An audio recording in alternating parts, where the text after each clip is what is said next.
One of the things we're very interested in is just how much tailoring do you need? How granular should this be? Should it, is there a place where there's kind of an asymptote where it levels off where you go, yeah, you don't really need to bother tailoring to the person's shoe size or whatever. There's probably a certain point where it just, you don't need to work harder. Now, the people who did the tailoring, and they really did all the heavy lifting in our lab, were really rooting for that asymptote, being pretty close to, just tailoring a couple of different things. But and I'll show you what happened, but the idea is, we wanted to take a look at lighter tailored messages. Here's an example of a lightly tailored message. This is a story that we would provide to a smoker that was tailored to their name, to their gender, and to their stage of change. Not that many things. Stage of change is kind of like their motivation level.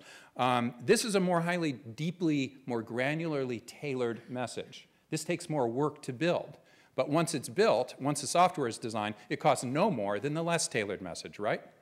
So it really, if you need to tailor this way, it may take more time to build, but it could be a much more effective kind of message. So this might be a tailored message around an African-American mom who's single and has 2 kids and is working outside the home and has a lot of stress and is still trying to quit smoking, or whatever. It's tailored to that specific need.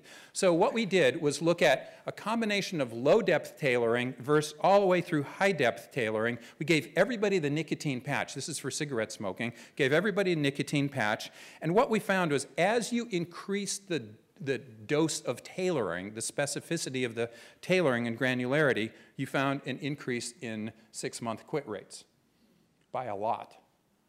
39% is a big quit rate for a program that's online, moving electrons around and can reach thousands, millions of people. So that was exciting as well. Now, let's go right back to what we had talked about with Simon Chapman. That 5% now was just increased to 39%. It even exceeded the 30% success rate, as he says, achieved by group work involving 50 smokers. So if you can reach more people, that's, to me, starting to get at something that's very important. Now, why does this work?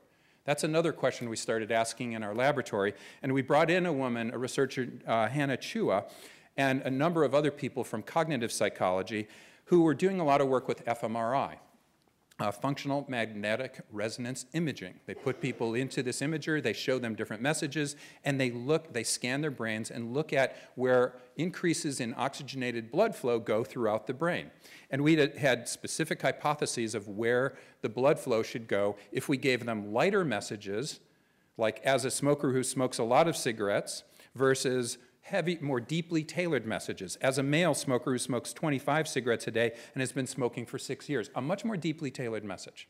They got both messages, and we'd study the blood flow in both periods of time, and we'd compare the two.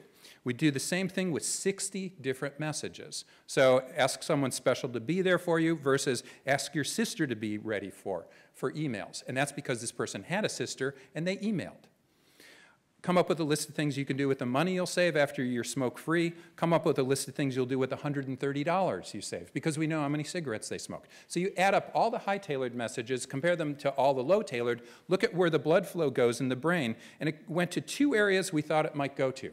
One is in this medial prefrontal cortex, and this relates to executive functioning, decision-making, and then the other part, and, by the way, personal relevance. The other part relates, this is called the precuneus, and this is a part that relates to personal relevance and memory, long-term memories.